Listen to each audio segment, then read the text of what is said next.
네, 서울과 인천 등 수도권 시민들의 가장 큰 관심사는 집값 안정이고 이 집값 이슈는 선거에도 영향을 줄 텐데요. 수도권 집값에 대해서 자세하게 알아보겠습니다. 지난해 서울 집값 폭등으로 인구 연쇄 이동이 일어나면서 수도권 집값 상승을 견인했는데요. 최근 들어 집을 사려는 사람보다 집을 팔려는 사람이 더 많아지면서 집값이 출렁이고 있습니다. 결국 주택 수요자들의 불안 심리는 더 커지고 있는데요. 강혜진, 김지영 기자가 차례로 보도합니다. 지난해 서울을 떠난 인구는 모두 10만 6천 명. 그런데 올해 1월 한 달 사이 2,400여 명이 서울을 빠져나갔고 경남과 경북도 인구수가 줄었습니다. 서울을 떠난 인구수는 경기도와 세종, 인천시 등으로 유입돼 이들 지역의 인구는 증가했습니다. 이렇게 서울의 인구가 줄어드는 대표적인 이유는 집값 상승이 원인으로 꼽힙니다. 통계청에 따르면 거주지를 옮길 때 작성하는 전입신고에 주택 구입, 계약 만료, 집세 등 주택과 관련된 이유가 전입 사유였습니다. 20대를 제외하고는 모든 연령대에 걸쳐서 이제 순유출이 더 많은 상황입니다. 네. 이제 청장년층에서 이제 가족 형성의 단계에 있거나 아니면 자녀 양육이나 취약 연령 자녀를 둔 이런 가구들이 이제 주거나 주택 문제 등을 이유로 이제 경기도 지역으로 많이 빠져나가는 상황인 거죠. 실제 지난해 서울을 떠난 한 사례자는 아파트 전세 가격이 최고치를 갱신하자 같은 동네 전세 매입이 어려워 결국 인근의 경기도에 내 집을 마련했습니다. 네, 저희가 작년 11월에 이사를 왔는데요. 전세가가 1년 만에 2배로 뛰었어요. 그래서 그 전세로는 연장이 어려워서 전세금으로 알아보니까 경기도에 오면 집을 살 수가 있더라고요. 서울에서 아파트값이 가장 많이 오른 노원과 도봉구 등 서울 동부권의 경우 기존의 한 가구에서 자녀 세대가 분리되는 젊은 사람들이 가격이 비싼 서울보다 쾌적한 주거 환경을 갖춘 신도시를 선호합니다.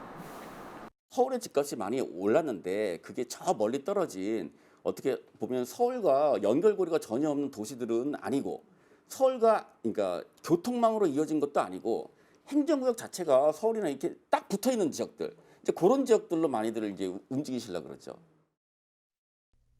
지난해 말 서울 아파트 평균 매매 가격이 12억을 넘어섰다 대출 규제 등을 이유로 올해 가격이 조금씩 떨어지자 또다시 매수 심리가 위축되면서 서울의 주택 매매 물량이 줄었습니다. 결국 서울의 부동산 시장이 불안정하다 보니 신세대 등이 인근의 경기도와 인천으로 주거를 이전하는 인구 유출 현상이 지속되고 있습니다. BTV 뉴스 강혜진입니다. 서울 인구가 줄어든 반면 인천의 인구는 지난 10년간 전국 7개 특광역시 가운데 유일하게 늘었습니다.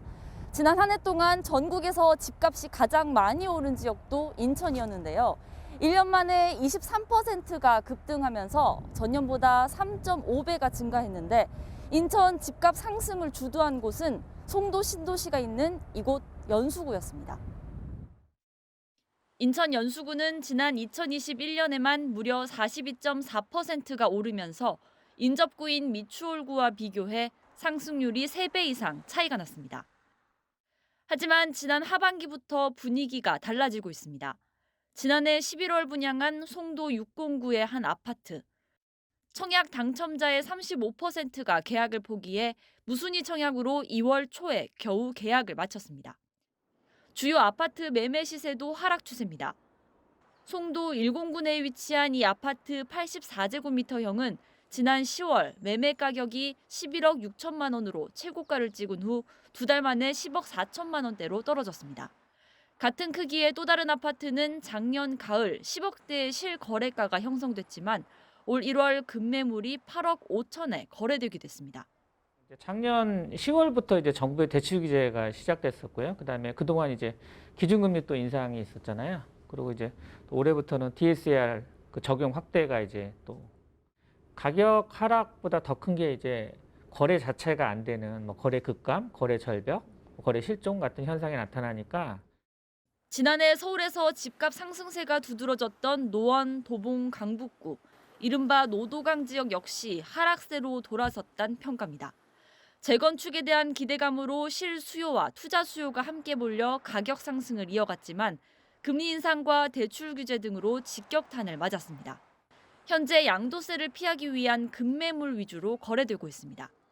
한 5%에서 10% 안짝 정도 실제 거래가라고 봤을 때는요. 실제로 거래하시려는 분들. 근데 대표적으로는 세금 양도소득세 때문에 꼭 파시려는 분들이 팔아야 되는 분들이라든지 이런 분들 매물이 거래가 된 거고. 주택 거래는 실종된 상태에서 시세가 조정되는 상황. 자산에 대한 불안감으로 매수세가 강했던 주택 시장이 다시 하락세를 맞이하면서 가까스로 내 집을 마련했던 서민들의 고민이 깊어지고 있습니다. BTV 뉴스 김지영입니다.